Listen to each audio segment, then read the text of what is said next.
And I'm gonna be high.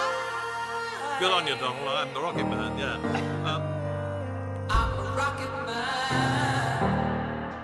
And I'm gonna be Rocket Man.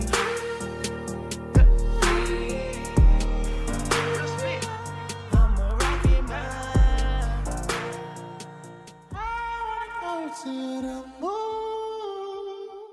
Thanks for tuning in to another episode of Let's Talk Logistics. Today is a first on this series of podcasts. We have a founder who just started and just kind of came out of stealth mode. Sam Tibbs, thanks for joining. How are you doing? I'm doing great. Pleasure to be here. I appreciate taking the time. And Sam is the founder of Trochi.AI, and I'll let him explain what it is, but it is about getting accurate rates and collaborating with brokers in the truckload brokerage industry. I won't even pontificate on what you're competing against and how you're doing it, but I did see you guys just posted a couple weeks ago, and now I'm recording this, come out of stealth mode. How did that go, and why did you decide to come out, and how's it going from there? So, phenomenal. So since there are some aggressive competitors in the market, we decided to stay under wraps for a little while we built initial API and got things stood up. We have our initial integration, some data through into the system. But then we decided, it comes a point in time we have to become public because this is really a business that is helping brokers harvest and benefit from the data they create. Okay. So without having their input and say and willingness to trust us and be part of that process, we can't have the business. And we want that type of tight data partner relationship. So we came out of stealth. Jason Miller helped with that, so one of our advisors. And it's very exciting. Got a lot of great feedback, and let's continue moving And forward. before we get into the full episode, I just want to do a plug. So you have a conference, a mini conference, May 14th. Where's that at? So here's the joke: is that for those that follow Professor Jason Miller, he's a Spartan, and I'd like to say that as an advisor and a strong supporter of us, he's willing to drive to Wolverine country. Oof. I don't think no one can say Big Blue or anything. Go Big Blue while we're actually in the conference, but otherwise, he's wanted to come to Ann Arbor, and it's Ann Arbor, May 14th. We've constructed it as just a single day mini conference from like 10 to 3. So if you want to fly in before and flying out, coming into Detroit, which is 20-something miles from Ann Arbor, is much easier than Lansing. Oh, yeah. If you want to stay the night and whatever else, but we have a 10 to 3 agenda. Jason Miller is going to talk about the freight market outlook, his opinion about various things, relate to that, things that affect pricing. We'll have a couple roundtables talking about what we're trying to build. Then we just say pretty much unlimited Q&A after. So if we go from 3 to 5 and people keep asking questions of Jason or the Trochi team, that's beautiful. It's meant to be an information session that's free and invite only. All right. Well, I think that's a unique concept to do that. Come out of stealth, have the mini conference. Jason Miller, obviously a big name in data and in freight right now. He's got all the info on all the tariffs and all of the data. So I'm going to take a step back then. Trochi is short for Trocus. You've already told me that before the show. Correct. How'd you come up with the name? And then really just give me a high level 30-second elevator pitch. What are you building? Okay, great. Yeah. So Trocus is New Latin for wheel. And the joke is there's not a lot of good domain names left. Yeah. So it goes Trocus, and Trochi is the plural of that. So wheels, and we're focused on mostly truckload in North America. And Truckload, Trochi.AI is a nice sounding name, and it makes perfect sense in the market we're in. And what is it? I mean, I know who you're kind of competing against. We'll Yeah, get into great that, point. but what is it? So I was previously working on a rate product for another company, and it was very clear to me that brokers wanted something different. There's two problems that every broker has. They don't like the rate product. They think it's low quality. There's always, let's say, a oversized in that flatbed, or there's a hazmat in that van, or there's a Sub-Zero in the temperature controlled or something. And the other problem is that they're not compensated. They're overcharged even. They'll quickly tell you for what the rate product is. So there's one thing that fixes the quality of the product and fixes the pricing, is that brokers should have control over their data. So we're building a rate product company that will be 80% owned by brokers. Oh. They contribute data, they'll have ownership, and they get a say in what gets extracted, how it gets used, and how it gets fed back to them. No different than if you owned a piece of property and had minimal rights. Yeah. It doesn't, it's just more fair relationship. And for some of the folks listening that might not be as in tune to rate products and what that really is, my translation would be, you think of DAT, D-A-T is what you would think of, and it's, as a brokerage, it's what rate should I expect to pay the carrier, and then you have to figure out a margin and quote the customer. And you could, in DAT and other tools, you can kind of have different sections for flatbed, reefer, dry van. And you're saying, and I guess not just you, a lot of people have said that, DAT wouldn't really even be able to exist without the brokers sharing the data with them. But the brokers have to pay a lot to get the rate data, and it's maybe not live, it's too old, maybe it's not accurate, and there's too many outliers. And Trochi is going to be a fix for that, because the brokers are going to be able to have ownership in the data. Can you delineate that a little better for me so I understand more? Yeah, absolutely. So brokers' current situation, and it's a vicious cycle in that brokers don't get compensated for what they provide, and so they only share their bare minimum. Mm-hmm. And some of those rates are a week old after the load's moved, and they don't have the additional columns of whether or not it was a lift gate or, let's say, hazmat or a team or TARP or any other detail that would affect the pricing. And so they share this low-quality data, and then, of course, they get a low-quality product back from it. And DAT would love for them to share better quality data, but what's the incentive? There is no incentive. Yep. They just do what they minimally have to do. And I've had several broker execs tell me, the phrase is very consistent, something like, we get a pittance for our data, and then we have to buy it back for them, and then they'll go and sell it to carriers and shippers, and we see nothing of that. So in this case, our proposal is that, well, why don't you get ownership from the data you provide, and then our goal is to convert your truckload data cost center from to a profit center. Yeah. So, and obviously there's more to the DAT load boards and rate products, but what you're saying at Trochi is the rate product is not just DAT and maybe Sonar and others. I don't know if Truckstop has a rate product. I know there's green screens. That's a different thing. And that's really using the data from those boards, I think, and past loads. But so Trochi is going to focus on, is it high frequency data, as I hear, FreightWaves talk about? Is it lagging invoice data? Where are you getting the data in an ideal world? Well, so like with if you look at like tender rejects, and they call it high frequency data from Sonar, Yep. And we haven't gone through my background. I used to be a director of data science for a little over a year and a half at FreightWaves. But even that comes on a 7-day average. So it may be a daily information, but on a 7-day average. Okay. Our goal is that, yes, to have it real time and have it at the loads picked up, the rate data on booking date, and then have the details shared about that load. So if it's a hazmat team, liftgate, all those different things, accessorial, other charges that change the pricing of it, that immediately be known and be known the booking date. And if the average lead time is 3 days, we're not going to tell you a rate the next week after a hurricane. We're going to tell you in real time how that's happening. Okay.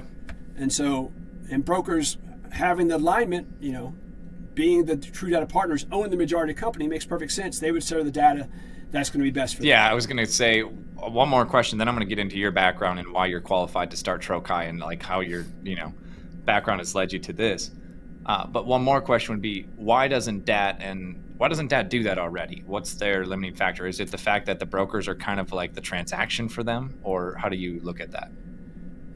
I would say it's just the transaction for them. I mean, it's kind of like, I joke it's like the QWERTY keyboard. The keys and everything set up the way they are not functioning the best way to be set up. They were set up before just so that the things wouldn't get locked up when someone typed too fast on the old style typewriters. And then everybody just knows the system, and everyone's just contributed to it. And the only real incentive to contribute is so that they can be a process the data and get some sort of discount.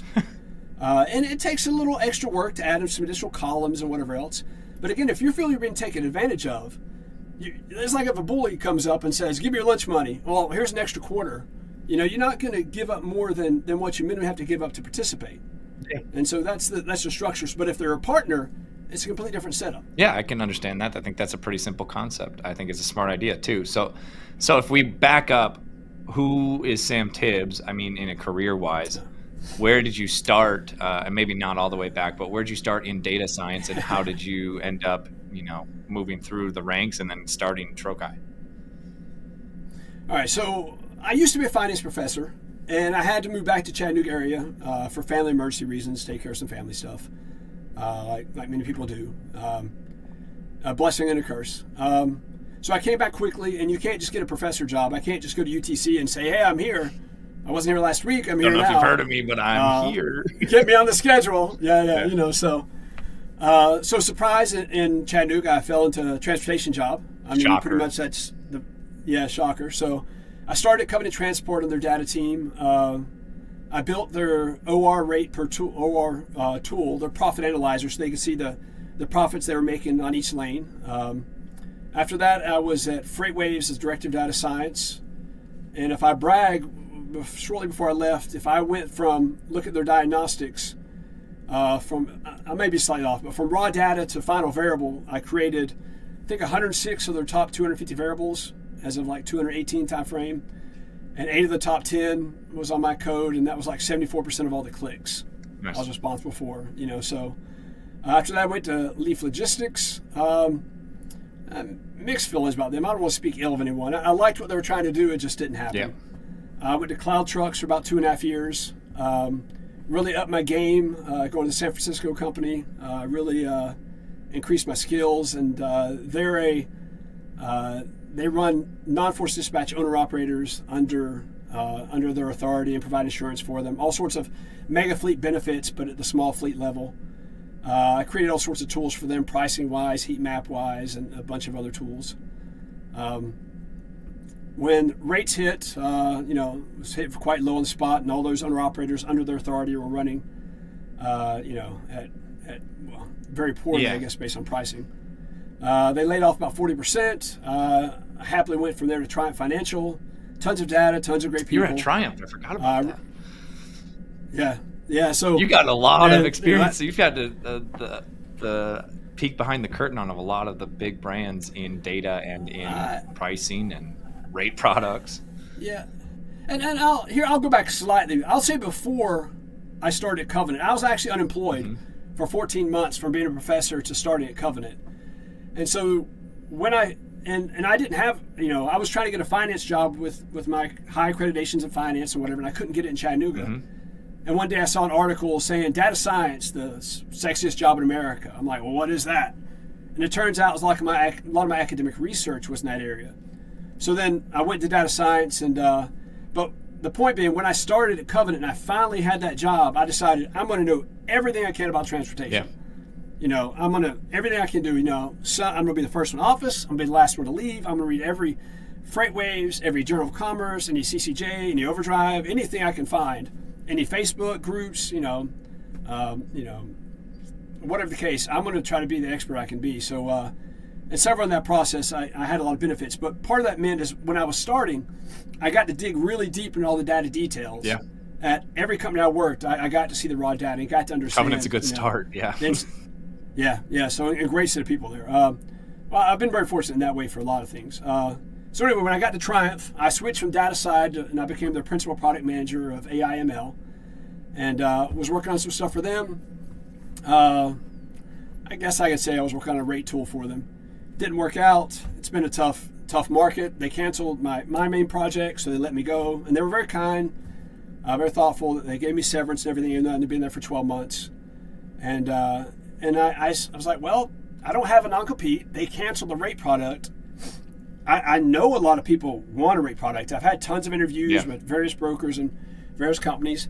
It's kind of felt like it was in my lap. And so I talked to the wife who has a startup, and I'm like, all right, you want 2 startups in the family? And we went back and forth on it. It's a risk, but like I said, I really feel like, this is something that I've, based on everything I've been through, it feels like it's in my lap and something I really want to do. And I don't want to have that regret. They say when you're on your deathbed, it's not, you don't regret what you did, you regret what you feel like you should have done. Yeah, that's pretty well said. So I have several friends that have been in transportation before, and data heavy, engineering heavy. I could talk some about them, but we started that up, and that's where we're here. And so now you have Trochi. So you're building a rate product. Bringing a product to market is a lot different than working at a company. And so but your wife being a startup founder, it's kind of interesting. You guys are both doing it. I imagine that your house is like a battle zone for startups. You don't have set office hours. There's no set schedule each day. But take me through that a little bit. Like, you're married. You have kids. What's life like in Chattanooga for you? Yeah, great question. So I'll share here. First, I'll say is my wife having a startup has a lot of challenges, and it's happybirdwatcher.com. She was on Shark Tank last month. She's killing Shout it. out to Sam's wife. I'm just trying to keep up, But the advantage of her being a startup is I have her accountant, I have her payroll, I have all sorts of other things that really help me. I can use her same marketing people, whatever else if I need to, and so there's a lot of learning she already had that helps me through the process as well. The household, though, we have around our kitchen table, supper. We have a lot of conversations about anything from ROAS to the benefits of data to inefficiencies that happen to scalability and whatever else. Our kids love and hate it. But we have an 18-year-old, a 14-year-old, and we actually have a grandchild lives in our house. It's 26 months. It's a wonderful, terrible situation. Yeah. But he's been with us for about 20 months now. And so it's busy, but it's kind of feels like that's what life should be. What else are you gonna do? Be bored? Well, there is no time for boredom. Yeah. And there's some time for sleep, and everything else we kind of fit in. That's awesome. I actually I don't think I've ever met. My wife works at Rocket with me, and she was a nurse, and so she decided to leave nursing and start working with me once Rocket was, I guess I'll call it, off the ground. Although she was she's an advisor the whole time. But now she's in the office, so we are like startup culture all the time between the two of us, but not separate businesses. So that's actually pretty cool to think about. Like, the hardest parts of starting a business are like, okay, where are my employees? Now, if they're in different states, I need different withholding account numbers and unemployment insurance rates and tax ID withholding accounts. And I got to run payroll, and then I got to provide benefits. And now you got to have marketing, and should I use an agency or hire in-house? And you've already your wife had done that, and you're like, hey, what'd you learn? So it's kind of interesting. A lot of people that I interview on here, a lot of the questions I ask are, what mistakes did you make building the business? On this episode, it's, hey, what, if someone's out there trying to start a business, what are the steps we need to take? So I'm actually going to ask you now, since it just transitioned to that. Let's just get real tactical. What are the first 5 steps you had to take once you had the idea? Like, how'd you make your first hire? Maybe you haven't yet. Maybe it's a solopreneur and you're going to build it. But what's your step-by-step there? What's the 5 most important things in your mind? So, the 5 most important things. Well, the problem is there's probably 8 or 9 and they all happen at the same time. But every day. The first thing really was, if I think of it, a serial entrepreneur has the benefits of what they did previously. Exactly. So I'm not a serial entrepreneur, but I'm like drafting behind my wife. Any NASCAR fans kind of thing. So Talladega Nights. One of the first things one of the first things I'm smart enough to do is ask my wife, what did she do here, what she do here, whatever else, and I followed her lead, and then she's like, well, that didn't work, so don't do that. But obviously I incorporated. The first mistake I made is I incorporated first in Tennessee. Boom, I'm just going to incorporate Tennessee, get going, set up all my franchise, excise tax, all that information. I later realized I started, put an option pool. I should just done Delaware C Corp is what you needed to raise. Right, but my wife didn't have that type of structure, so that was my fault. For, not clearly seeing that was the difference in that her corporate structure versus mine, because she's been S Corp, which has had its benefits. So, I guess the setup I had to, I have a wonderful network of tech people. So I talked to, Alex Rudy, who I worked at Cloud Trust for a couple of years. I talked to Daniel Kelly, who is the CTO. He's the one that built, he led the software team at FreightWaves. Nice. When they're building for Sonar. And he said he actually hand built their first API and everything. So he's a rock star. And those communications, those are 3, the founding members. We have some other people that work some part-time for us that have other jobs that I don't really want to name because I hear you. They're working part-time, I have a full-time job. But they all know, so there's 6 of us total, if you count advisors, and we all know trucking. Yeah. And all of us know data. I guess I'll give a shout out to Professor Jason Miller and say he's the only one I don't think codes as well as the rest of us. If But he Jason knows Miller everything else, codes, so that's a he new doesn't need thing. to. If he's a professor that codes and posts all the data, I mean, maybe, for some of the research, he probably codes some. maybe a little. I'm just trying to find something negative to say about him. That's the only thing I can His really mustache think to say is that's terrible. possibly negative. You can about say that, but he'll see this and. Well, I'm not going to say that. What I'll say is, I'll back up. I first picked up the phone and called, or on LinkedIn, and reached out to Jason Miller probably, I'm going to guess, like 7 years ago or something like that. Oh, jeez. I started transportation about 8 or so years ago. And, he answered, conversations. We set up a call. We talked a bunch, bounced things off each other. He's a wonderful sounding board, very generous with the time. And he builds right into part of our model, which I'll go into, is that we want to be directly aligned with academics because they're government-subsidized experts that publish their research and share it for free. They willingly share their information, and the models they publish are further helping us.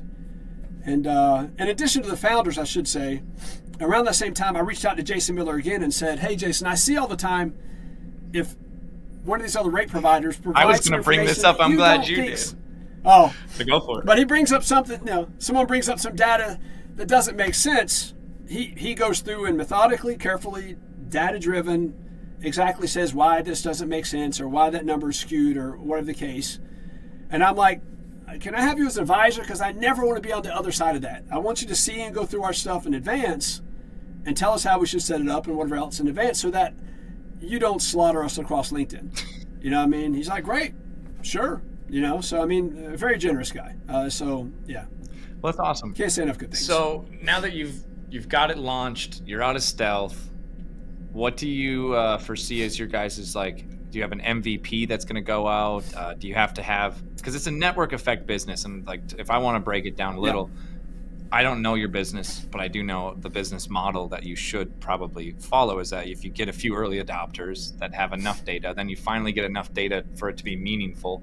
Then if the brokers are going to have ownership, the first few are going to have more or more incentive, and if they collaborate, all of those things. But your product doesn't get good, really good, until it's big enough, and then it gets dangerously good. Right. But how do you get from A to B there, and what's kind of your plan? So here's one of the mistakes I think I've made. And so I'm a financial economist by trade. So when I come to this problem, I'm like, let me look at economics. Let me look at what would be the payoff, the benefits of the brokers. Why would it make sense for them to participate? All those sorts of things. And then I go in these conversations with brokers, and I sell them the economics. And every broker I've had a conversation with, which has been dozens, they're all like, oh, I love it. Economics make perfect sense. And they would say, all right, and they'll be like, let's talk next month. I'm like, well, how about now? Let's integrate. And we have an integration. We have others look at the data and equity sharing agreement that are in progress and everything. But the thing I failed to recognize, and I think Andrew Peterson, I won't get his title right. I'm not going to try it. But he worked in the Department of Transportation. He's the one that oversaw the building the Freight Logistics Optimization Works. Flow. And Okay. I've had several conversations. Yeah, Flow. And I've had several conversations with him, and he's been very helpful with his time as well. And that's ocean, He said the right? I biggest think issue that was- was ocean, right? Well, Yeah. Okay. Right. So when all the ships were backing up in port a few years ago, and kind of the opposite of what's going to happen now, because apparently if they're all empty, they don't need to come into port, or at least not stay If as long. they're blank sailing, I don't think they have to dock or whatever the expression. Yeah, I don't. Right. I didn't know if it was effective blank selling or if they have. Maybe some things are on at lower contract rate. I don't know. No idea. Tariffs- I don't think anybody knows. If anyone would like to know the answer to that question, come to the conference. Jason Miller will answer that for you as well. So when all the ships were backed up 3.5 years ago or somewhere in that time frame, the government said we should build some data. Andrew Peterson led that up, and he said the hardest part he had was people to have trust to share the data. And he said how he got past that is he invited 18 members that he called the Coalition of the Willing, and he invited them to the White House. I'm like, That's your a nice playbook invitation. then. So you're inviting them to the Well, that is my playbook, except I'm not sure everyone wants to come to the White House now. There are some that are opposed to tariffs strongly. Yeah. But I said, well, I can't get him to the White House anyway. What can I do? I'm like, Jason Miller. If I get Jason Miller in a room and I say, he's going to talk about freight market outlook, he's going to sprinkle in some stuff about how what we're doing is going to help, give them a competitive advantage. And we'll have a couple round tables where people can say, because again, brokers own the vast majority of the company. We want it to be exactly as they want it. I have some ideas. I have some skeletons, the bones of it set up. Structure, yeah. But I want them to direct. Yeah, exactly. So we're going to get them all in a room, have a conversation. I guess I can say, I won't say any names. We have several billion-dollar ones, including a top 5 that's going to be there, and several others that are smaller. Our goal is to get as many as possible. If you're hearing out there, I'm sure you can find me on LinkedIn, or maybe he'll put something at the bottom, whatever else, or Trochi.AI. Just go there, and there's an email there. I will say our website kind of follows the AVRL approach. That's a shout out to Chad. I had him on the pod. Job. Yeah, his website is like, Yeah, hey, we're not going to tell you. You just click here if you want to be a customer. My hope is that I need marketing as little as he does. That's part of the goal. But he does a great. To be clear, he does a great job marketing on LinkedIn, etc. He has many other channels. Yeah, he's got a good sales team too. It seems like. So. Yeah, I'm not slamming him at all. But it's more slamming my website, our website. So anyway, I'm going to bring them all into Ann Arbor. We're going to have that conversation, build a little trust. I'm going to show them what extra they can do with their data if they share better data and the benefits that exist. And again, if brokers don't like it, they own the majority of it. They can change it. And and when it gets sold to carriers and gets sold to shippers, right, they'll actually benefit from that. So that's the process sets up. It's no different than if you own a piece of property, no one's going to come take the oil out of your ground and effectively give you nothing for it. Yeah. That's called stealing. Yeah. And so this system just puts a partnership where, again, I'm a refinery, and the only difference from you getting your data exactly as you have now, the rates exactly as it has now, is your data. The market structures and the rates are no different. Yeah. So, I mean, I really like the idea of how you're approaching the business. I always think that there's like 3 different types of founders, in my opinion. There's those who want to revolutionize the industry, and then inside of that, there's those who want to disrupt, and there's those who want to build something that doesn't exist. I think what you're doing is saying, hey, there's already somebody should have probably solved this by now, but they haven't. The data's there. The broker is not benefiting. If we just change this a little bit, now all of a sudden you have, I guess I don't know your business enough, but DAT is the monopoly. They're the gorilla. Sonar is doing their thing. It seems as though the brokers aren't involved in either of those, right? And so this is a pretty decent opportunity if you can figure it out. There's probably a reason no one's done it. It's probably pretty difficult. Getting the cold start problem is the issue. Getting enough people in the room, but I think the economics justify it, and previous rate increases, price increases on the rates they buy, and et cetera, I think are a boon to us that further helps the process to make more sense of why it should happen. I think that this is our entry wedge, and that we do plan on more disruptions, et cetera, if the brokers that own the majority of the company want that to happen. But once you share much better data, you share the booking date, you share the load details.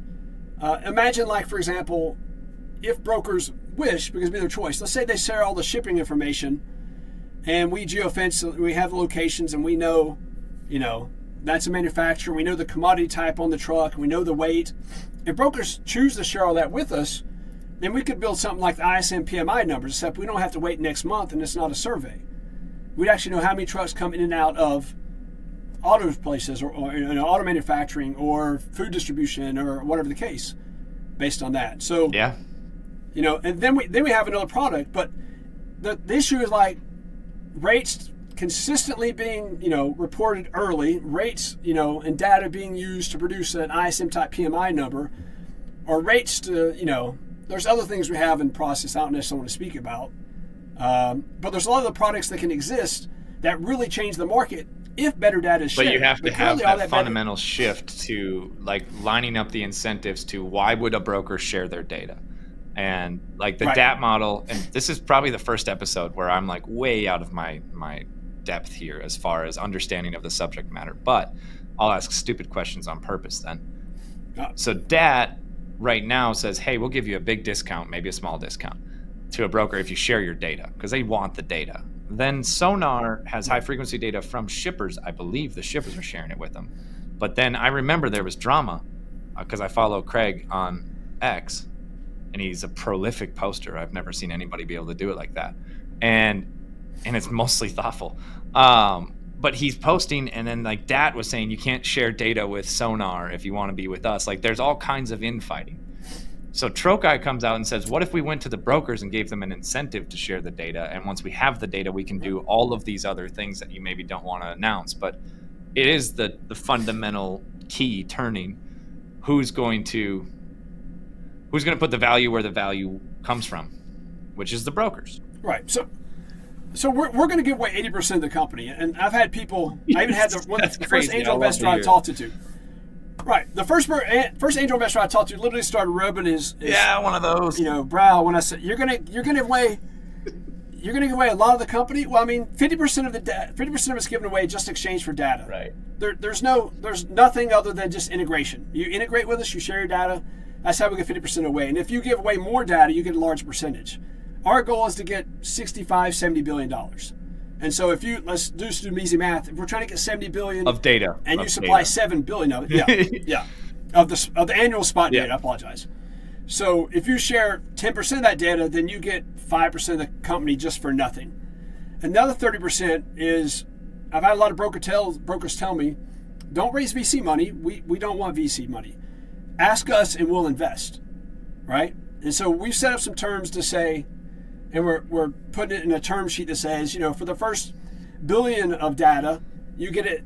Our company's valued at, let's say, $4 million. Yeah. The next 1 to 5 million of data, 5 billion of data, I don't remember the number, 6 or 8 million. And then it goes up. So there's an incentive to invest earlier because you get more of a return, but there's always an incentive because it's at a discount to what we would consider fair value in a VC would get. But again, we want true broker partners, and we want we're confident whether the data they have, if we're aligned in interest to do the right things, that we're going to make the best choices and we're going to create the best product. So even though it's just 20%, if we create a product that's twice as good, and let's say my founders and team and employees and everything is able to make it out with 20% that's twice as good, maybe 5 it's a times huge as win. good. Here's the other thing too.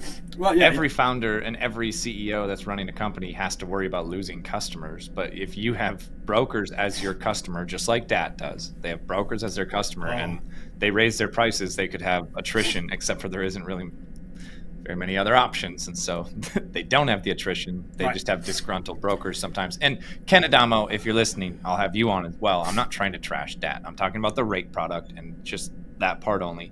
And again, I'm not the expert. But the concept of it is that if you have Trochi and the brokers have ownership in it, well, they're probably not going to leave if it's succeeding to go get a better rate from somebody else, even if there are competitors. So it's a good customer churn preventer as well.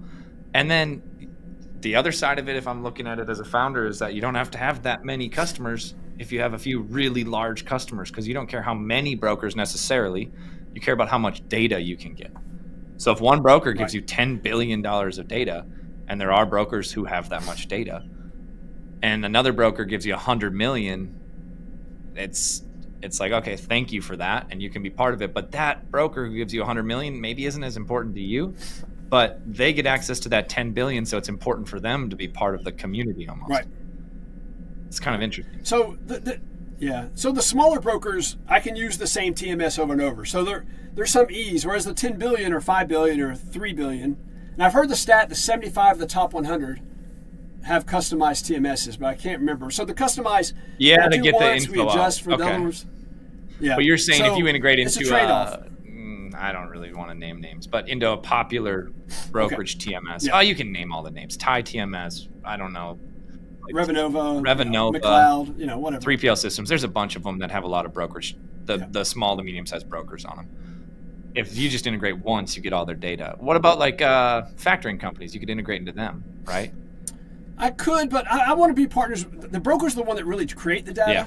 So those are the ones I want to be the partners with. I don't want someone in between. I think that has the potential to taint the conversation, or to influence. Yeah. If I'm aligned just with brokers, then I'm going to do just what brokers want. Mm-hmm. And brokers are the ones that create the data. So it's an easier relationship. I don't have any conflicting, type Plus, if you're Here, going off of as far as me- factored, then you're looking at invoice data, not book date, and then you're trying to. Oh, well, I've been down that path before, and that's very different. Yeah. So if you're so let's say you have 95% extraction rate on a rate column. That sounds great until you realize the one variable you missed is that it was a lift gate, or there was a hazmat, or that it was something. Yeah. You know, so you got 20 variables and you miss one. Again, that rate you can't tell. Well, that's a standardized rate, and you can't control for it. And it becomes after the load is delivered. And in that scenario, and I've probably heard you say this, or maybe I don't know who else would have said it, but it's not my original thought, is that most people would think, well, it's 95% of the way. That's like that's an A. It's an A in school. But it's actually, wonderful. if you miss a variable that's important, it's actually 0% of the rate. It's 100% Right. inaccurate. It's like, I'm going to a cardiologist, and he got 95% of the veins sewed back together. Yeah. Yeah, that's pretty good, right? It just, yeah. Well, that's what they make it sound So- like, though. Is it's like, oh, it's 95% extraction Oh. rate. But if you don't have 100%, you Technologically- have 0 in this scenario. Yeah. Yeah, technologically, it is phenomenal. Don't get me wrong. What the tech can do is phenomenal, but it's still imperfect. Yeah. But let me go back to the customer relationship, because here's a bomb I've dropped a couple times. A bomb. Maybe I want to say it that way, but I've said this to brokers like, actually there's 2 points. In that, on the oil and gas analogy, as you extract the oil, the reservoir, the quantity of oil in the reservoir that gets less and less. Yep. So the reservoir actually becomes less valuable every year in the oil and gas analogy. Whereas as your broker grows and you're creating more and more pricing data, every year your data is actually getting more valuable because it's getting larger. Yeah. So that means you're losing more and more every year. The other thing too is that, once we get, 60 or $70 billion of freight, 60, 70% in that range of the truckload spot market, then I've asked brokers, so let's say you own a percentage of this company, or Trochi, and you don't own anything of DAT or Sonar or green screens or whatever freight provider you might have. What incentive do you have to keep providing data to them? Why would you provide data to someone else that you don't have equity in? And I think that's really the scary part for rate providers. Did you say the scary part? Yeah. Yeah, because, DAT has said, product manager and DAT has said they get 90% of their data from brokers, and they don't get it from carriers because they can't tell if they're double counting. And part of that's because they don't get the load ID or other information. Yeah. So I if never they get thought the about vast majority of their data from brokers, and the brokers are, they own 80% of this company, and they're competing with DAT, why would they feed data to their competitor? They wouldn't. They If they didn't have to, They wouldn't. So you get one rate provider that has substantially all the amount of data and actually does what benefits brokers the most, which is the way it should. And it's always be. narrow. I know you can do more than do the rate providing in the future, but I like the idea of you focusing on one tool or one use case, proving that out. That does so many things that, That's true. That's true. Their load board is, well, it's difficult to know how much money DAT makes. I've heard people interviewed with them say they brag they make $500 million a year. If I go They to make $500 million a year? $500 million in revenue a year. Shoot. And if I go to if I go to Roper Tech's financials, because they're owned by Roper Tech, and in the network segment there's 9 companies, and the 2023 numbers, I haven't studied the 2024. The 2023 numbers are 1.425 billion, I think, is revenue. So 1.4 billion in revenue. And if you take those 9 companies and you go to LinkedIn, you look at all the employees in those companies in LinkedIn, and you just average it across number of employees, assuming in that same segment employees would have similar amounts of revenue per employee.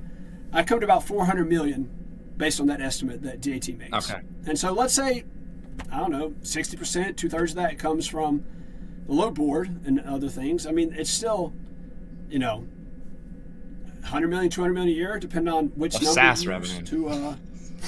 of Yeah. SaaS high profit, high margin revenue that brokers aren't getting, and they get an inferior product because they're in this terrible situation. Again, they're not going to give extra data for someone that's not giving them anything back. So what does that mean? It means that they actually hurt their operations by having this inferior data. So it doesn't just hurt what they have to pay, it also hurts their efficiency because they don't have good data to work with, which they would have it if they actually shared the data detail. That would actually be the case. So it hurts them more than one. Yeah, because what you're saying, if I understand it, is that the brokers are sharing some data to get the discount, but only the bare minimum that they need to share. And maybe it's not as many fields in the data, and maybe it's not all of the data, but if some is missing. And the timing. The timing and when they send it.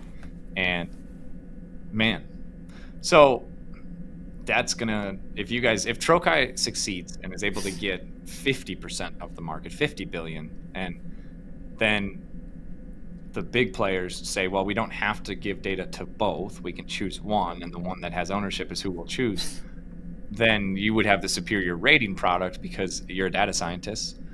The superior rating product is always the one with the best data. Data wins in this market. Right. So how do you monetize then? You charge the broker, you charge the shippers to buy the data? Because, I mean, it's a business. You got to make enough money to stay alive.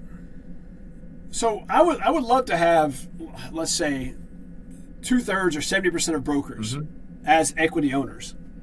And so we're going to sell to all brokers the same, whatever the pricing tier, whatever the rate, whatever the product they want. That's the same for all brokers, whether they have equity or not. I'm not going to give an equity owner a discount, and I'm not going to do different rev share for an equity owner or not, but they will get money back through a dividend process based on what they own. Okay. And then we're going to sell to carriers and shippers, and then they get equity back on that as well. So that way if Trochi does monetize, when, because you do eventually need to, and you're selling data, because data is purposely to be sold, so as long as it's high quality, people want that data. So shippers and carriers want the data, is what you're saying.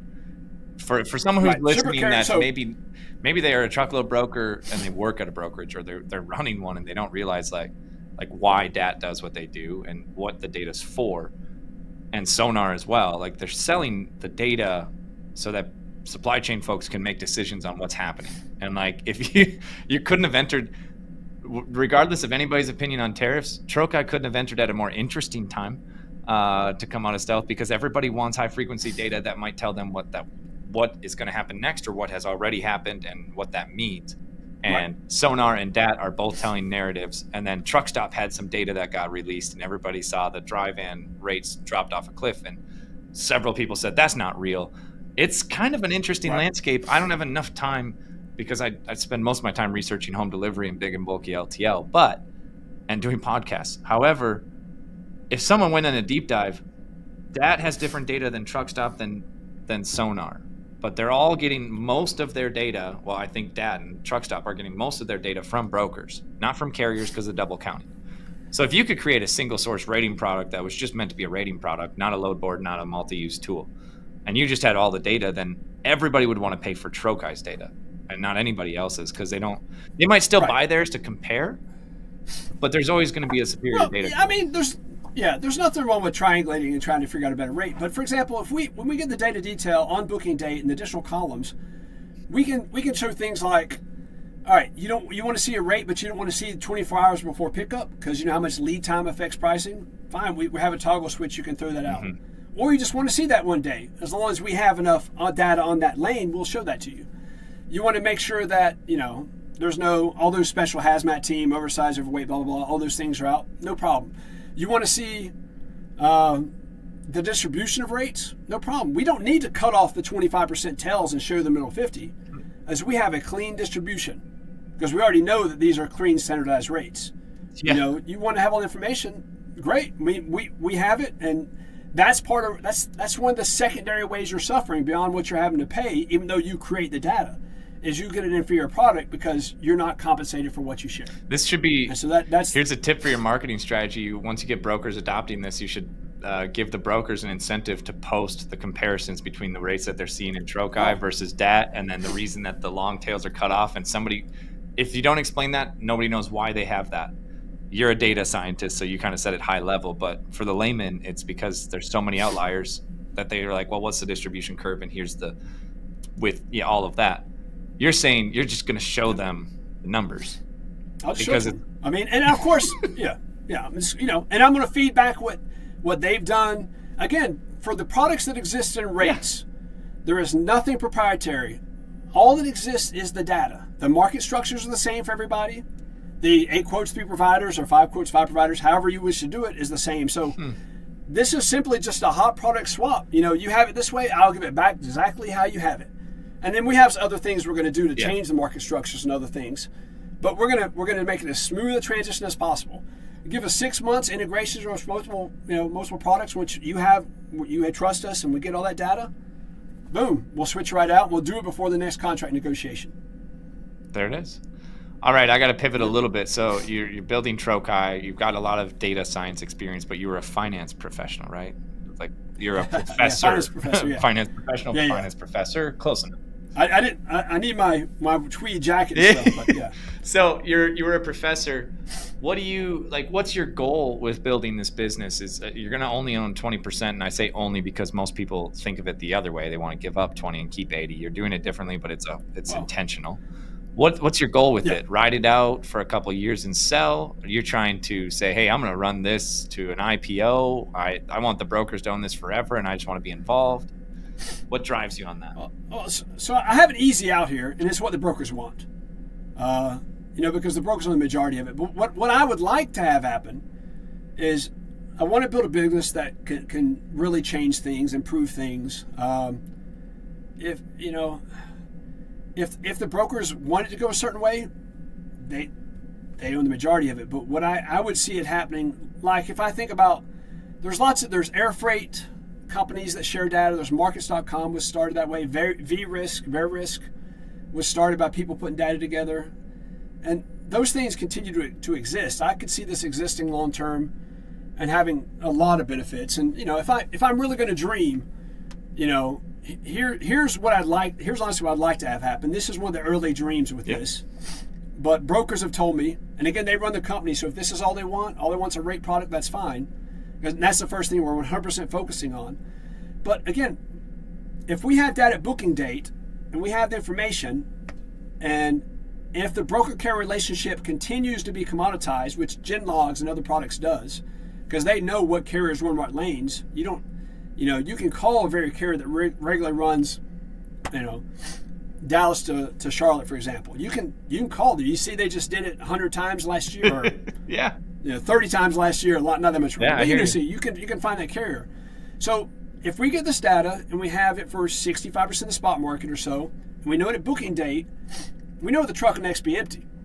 This is a problem that's been trying to be corrected for a long time. If you know the truck is next empty, and owner-operators, keep in mind the spot market is the most inefficient portion. Mega fleets are running 10, 12 to 15% empty miles. Owner-operators are running 35%. Yeah. So let's say that use that next truck empty location for those brokers, then you have the situation where you're not trying to find the best truck. You know where the truck is going to be empty and when its unloading window is. And then as a broker, I know that I have, you have something going from, up to Tulsa, and it's going to deliver on Thursday at 2. And you have a load that's 10 miles out of that location that needs to pick up, 4 to 6. That's late, but anyway, pick up 4 to 6, 10 miles away. Well, then you're not trying to find the best carrier for the load. You know the best carrier for the load, and you just convince them. So if you drop that empty miles based on that, where the truck will be empty in the future type situation, and you drop it from 35% to 25% empty miles, that unlocks $8 billion a year.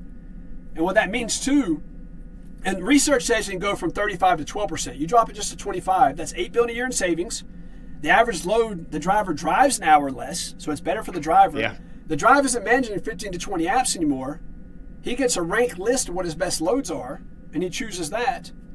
The average load costs 7.5% less because of less empty miles. The broker and the carrier can share that. There's 6 million metric tons of CO2 less every year, and there's 65 deaths on average less every year because number of fatalities per 100 million mile stats. It's a win-win across the board. Now, one more important thing for brokers is when they have that pool of people having less deadhead, there's no more shipper disinformation. There's no reason for the shipper to go around it. If the most efficient method for to get the best truck is through this marketplace, over the truck will next be empty, shipper disinformation reverses. And that's gone from 4% to 12% from 2020 to 2023. Say that again, shipper what? So disintermediation. So shippers going direct to carriers. Okay, I like that.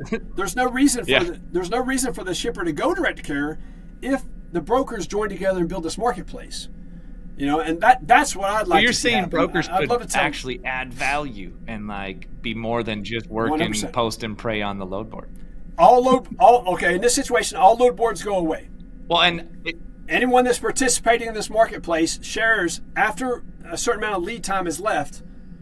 They share where the next truck will be empty, and they share that data between them. And all loads still clear, but they clear much more efficiently. yeah, and I think that I would, 5 years ago, I think I would have said, wow, that's kind of a pipe dream, but it's not going to be people doing the matching anyways. It's going to be all AI, Right. AI agents, Well- optimizing loads. And like right now you have Happy Robot and Vuma and others that are doing like automation, I guess, in AI agents for talking to carriers with the rates and then getting the rate cons and the invoicing. All of that's going to get automated.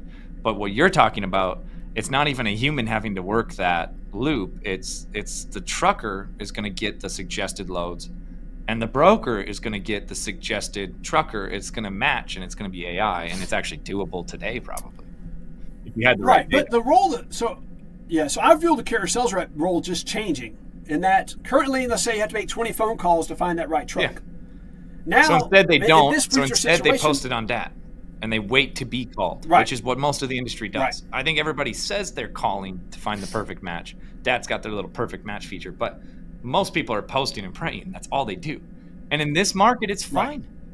Because in this market, Yeah. you Well, post sure, a yeah, truck, 'cause a lot of people are everybody's praying. your Yeah. best friend. But it will eventually change, Yeah. and I'm not too old to remember when I first started Rocket in 2020 and in 2021, you couldn't find a truck. I mean, if you could post it, Right. but you couldn't find a truck, and if you could, it was $500 more than you wanted to pay. And so there was a little Yeah. bit of compression at the beginning. Then it was like you can charge whatever you want because no one else can find a truck, and that's how rates got inflated. But Right. that's an interesting take on that. My take would be it's not contrarian. It's actually probably further continuing that point, is that I think that there will be a market recovery eventually. Wait, it's not contrarian? Because usually they come in with a contrarian pretty Yeah, hard, you know I'm what very saying? contrarian. It's like a mental illness. But I'm saying that if you continue that thought, and a lot of people that know a lot of things and are very smart, Jason, Craig, Ken Adamo, they always talk about when is the market going to recover, and like rates are at an all-time low.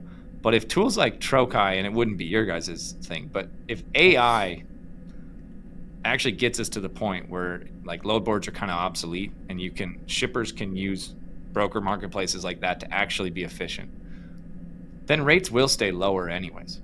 But it won't be because of capacity Well- and demand. It'll be because it's just that much more fluid to book a shipment. Rates won't ever, probably because of AI and the way that we can build loads and talk to people and match. And that could be Triumph, green screens, Sonar, DAT, Trochi, all of it combined. Sure, capacity might come back, and like there might be a bunch of demand, and capacity shrinks, but the efficiency, I don't think we'll have like a huge spike in rates back to 2022 ever again. So rates will just bounce back a little, but they're going to stabilize. Okay, I could see part of that, and I'll add to that in that if you reduce the empty miles, it's not that the rate goes up; it's that you can have the rate stay the same, but the operating ratio of the trucker Can make more money and stay in business, and the quality. Yes, but the brokers are not going to be able to get fat rips like they did in 2022. Like if they're all just holding on, saying, "Man, our margins are so tight." I don't know if margins are going to ever go back up to the level that they used to have. It's like once something's taken away, you're going to get a gain back to the median between 12 and 17%. I think right now everybody's operating at the DAT saying 12.5% or whatnot for the broker transparency thing. I know people operating at lower than that, but they're not getting back to 20%, probably ever. And it's not because capacity and demand won't shift. It's because AI is going to make it more efficient, and shippers know how to access those tools. So that is contrarian. So there you go. Even with the efficiency improvements, if there's some, no, go ahead. Fair. I'll argue that even with improved efficiency, if there's an exogenous shock, we could get a change in rate. So in other words, COVID was some strange exogenous shock that we wasn't expecting. But otherwise, I do think things can be smoothed out based on the increased efficiency. I think this year, if there was a shock, and it doesn't even have to be crazy. It could be right now with the tariffs, all the blank sailings, and then suddenly a huge trade deal's made, and everybody goes, all right, now order everything that you had on back order, plus just in case there's more volatility in tariffs. Let's order everything we might need later. Just get it all here now. That would create a huge gold rush of like the LA Long Beach would be backed up again. But that'd be super temporary. Right, And so- then like it's really the American consumer and how strong they are and how much stuff they're going to buy. But fundamentally, it's going to nearshore eventually. It might reshore. I don't think Trump is going to be able to accomplish that in one term, getting it reshored to manufacturing in America. But it is going to not just be China. And so I do think there's going to be a lot more Mexico manufacturing than there was in 2017 and then during COVID. And this will be the third wave of Mexico.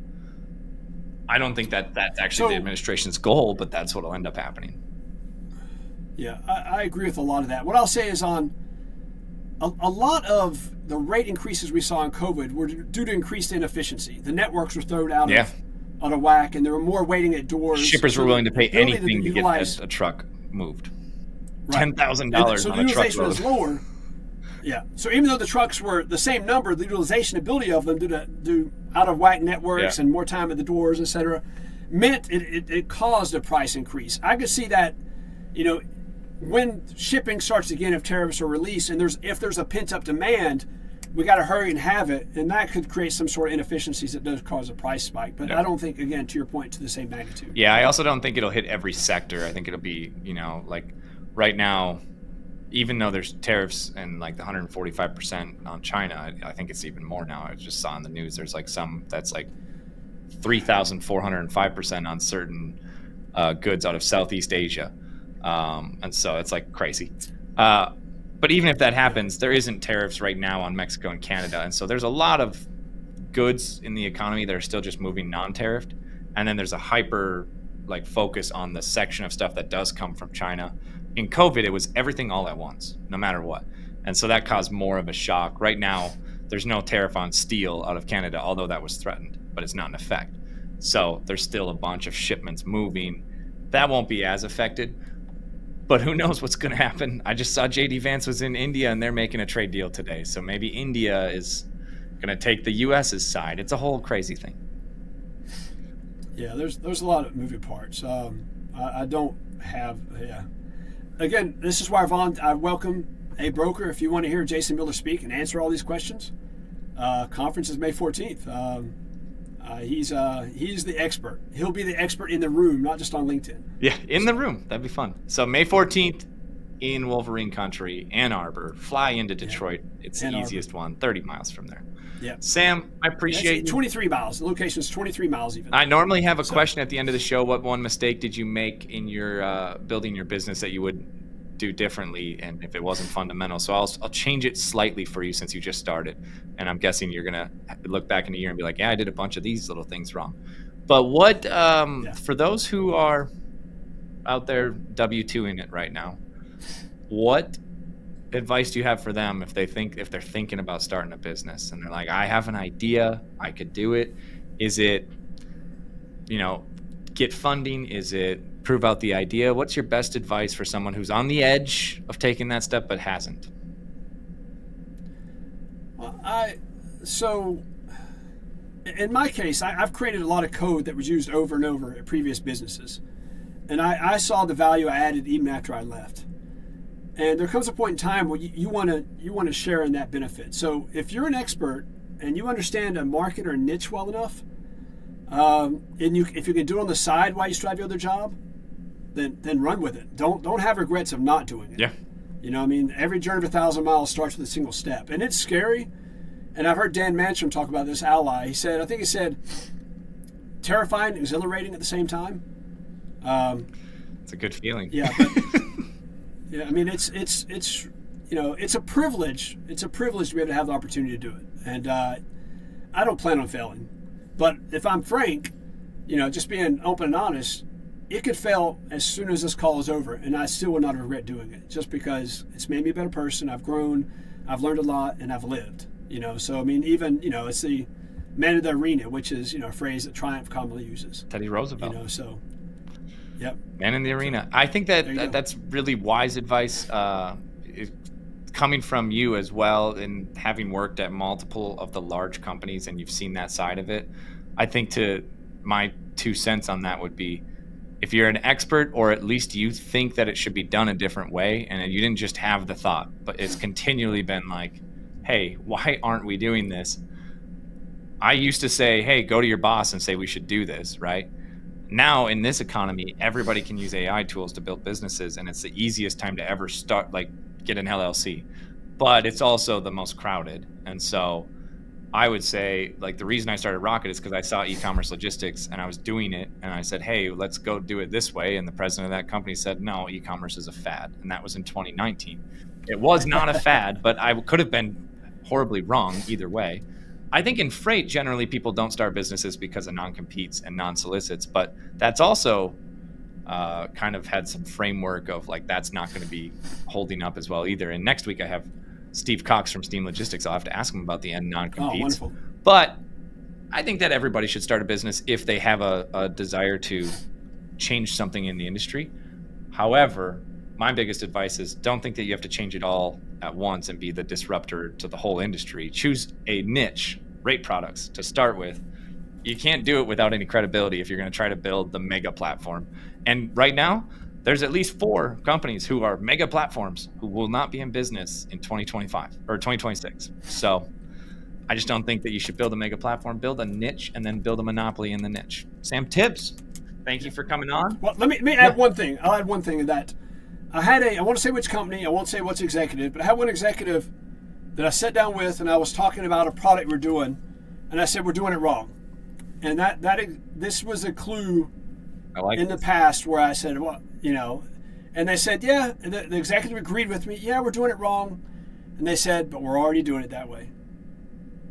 There it is. And that's like, if something like that hits you, run with it. You know what I mean? So I love it. Big companies can't pivot like yeah. that, and then you have an advantage as a startup, and you have an advantage as 100%. a strategy. Getting Jason Miller involved is the smartest thing that you could have done, I think, early on. It's a privilege. Yeah, no matter anybody's opinion on Jason Miller, you don't want to be on the wrong side of his LinkedIn post. I know that. So I appreciate it, Sam. Thanks for coming on. We got to get back to building businesses, and this will air next week, and we'll go from there. See ya. Awesome.